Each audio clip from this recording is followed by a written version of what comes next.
পিকনিকের next part 2 ভিডিওতে সবাইকে ওয়েলকাম জানাচ্ছি। এদিকে বুটের ডাল রান্না কিন্তু শুরু হয়ে গিয়েছে, আর এটা প্রায় হয়েই গিয়েছে। মাশাআল্লাহ খুব লোভনীয় হয়েছে দেখতে। আর আমাদের পিকনিক দেখার জন্য সবাই কিন্তু চলে আসতেছে। এই বুটের ডাল রান্না শেষ হতে হতে দেখি আমাদের সামনে আরেকটা পিকনিক হচ্ছিল। নার্গিস আপা সেই পিকনিক করতেছিল, আর সেটা একটু বড় পরিসরের পিকনিক। তার পিকনিকে যারা যারা জয়েন্ট করেছে সবাইকে একটা করে শাড়ি দিয়েছে, আর একই রকম শাড়ি পরেছে তারা সবাই, আর ছেলেদের পাঞ্জাবি দিয়েছে। সেই নার্গিস আপাই এসেছে আমাদের পিকনিক দেখার জন্য, আর বলতেছিল যে যার পিকনিকের রান্না আগে হবে উনি নাকি এসে খাবে। তো আমরাও বলতেছিলাম ওয়েলকাম আপা, আপনি এসে কিন্তু খুব সুন্দরভাবে আমাদের খাবারগুলো খেয়ে যেতে পারবেন, কারণ আমাদের রান্নাটাই আগে হয়ে যাবে। তো এদিকে তারা সবাই এসে এক এক করে দেখতেছিল।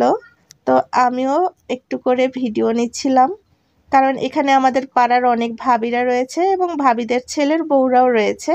তারা খুব সুন্দরভাবে সাজুগুজু করে এসেছে। মাশাআল্লাহ, প্রত্যেকজনকে অনেক বেশি কিউট লাগতেছিল।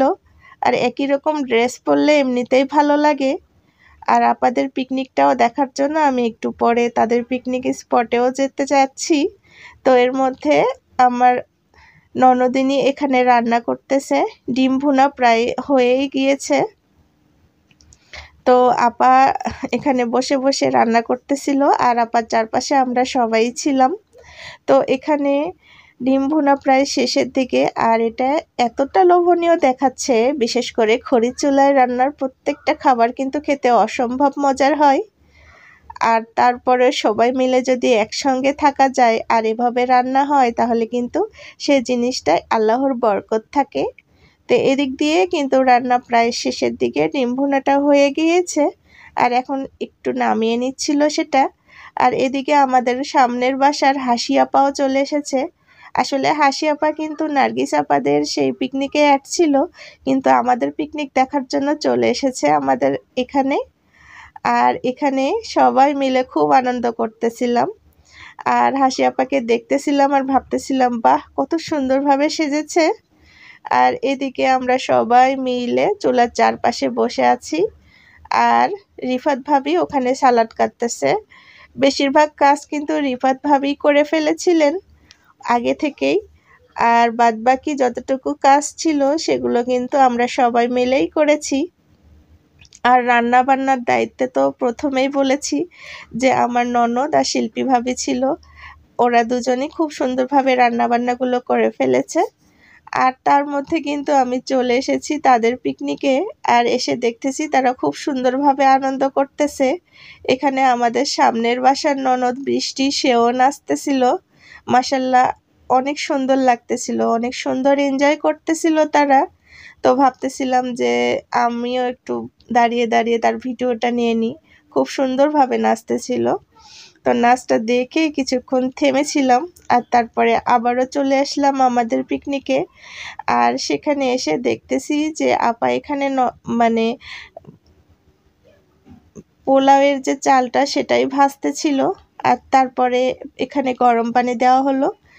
আর খড়ির চুলার রান্না কিন্তু খুব তাড়াতাড়ি শেষ হয়ে যায়। এদিকে পোলাও রান্নাও হয়ে গিয়েছে, আর অন্যদিকে কিন্তু এইভাবে করে চুলায় জাল দেওয়া হচ্ছে। তো পোলাও রান্নাটা শেষ হয়ে গেলেই কিন্তু আমাদের রান্না অলমোস্ট শেষ হয়ে যাবে। খড়ির চুলাতে এত জোরে জাল হয়, তো তার ফলে আরেকটু আর কি পানি দিয়ে একটু দমে রাখা হলো। তো সব রান্না অলমোস্ট শেষ হয়ে গিয়েছে, আর এখন চলতেছে বাটাবাটির কাজ। মাশাআল্লাহ, এখন তো অনেক বেশি ভালো লাগতেছিল। আর এই সময় রিফাত ভাবি একদম বেশি টেনশনে পড়ে গিয়েছিল যে কার কোনটা বাটি, কাকে কিভাবে বেটে দেওয়া যাবে। আর ওদিক দিয়ে সবকিছু বাটাবাটির কাজ কিন্তু শিল্পী ভাবি করতেছিল। মাশাআল্লাহ, এত সুন্দরভাবে প্রত্যেকটা রান্না এবং বাটাবাটি সবকিছু শেষ হয়েছিল, যেটা কিনা সবার অনেক বেশি ভালো লেগেছে।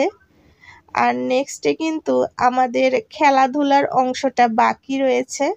তো অনেক রাত হয়ে গিয়েছে রান্না বান্না করে, এবং সেগুলো এইভাবে করে ভাগ বটারা করে নিয়ে যেতে প্রায় 12টাই বেজে গিয়েছিল। তো অত রাতে আর আমরা সেই আমাদের খেলার যে অ্যারেঞ্জমেন্টটা রেখেছিলাম সেটা আর কি করতে পারিনি। নেক্সট ডে আরেকটা ভিডিও পাবেন আপনারা, যেটা কিনা আমরা সবাই মিলে অনেক বেশি খেলাধুলা এবং আরও অনেক বেশি আনন্দ করব। তো এর মধ্যে সবগুলো খাবার দাবারই কিন্তু এক এক করে সবার বাটিতে বক্সে দেওয়া হচ্ছে। আর ছোট্ট এই আয়োজনটা, ছোট্ট এই মানে অল্প পরিসরে যে আমরা সবাই মিলে এত সুন্দরভাবে আয়োজন করতে পেরেছি এবং এগুলো খেয়ে মাশাআল্লাহ সবাই এত বেশি তৃপ্তি পেয়েছে, এটাই আসলে আমাদের প্রাপ্তি। বাসার সবাই বলেছে অনেক বেশি মজার হয়েছিল প্রত্যেকটা খাবার। আর এই সব কিছুর পেছনে কিন্তু রিফাত ভাবি সবচাইতে বেশি পরিশ্রম করেছে। ভাবিকে আবারও অনেক বেশি ধন্যবাদ।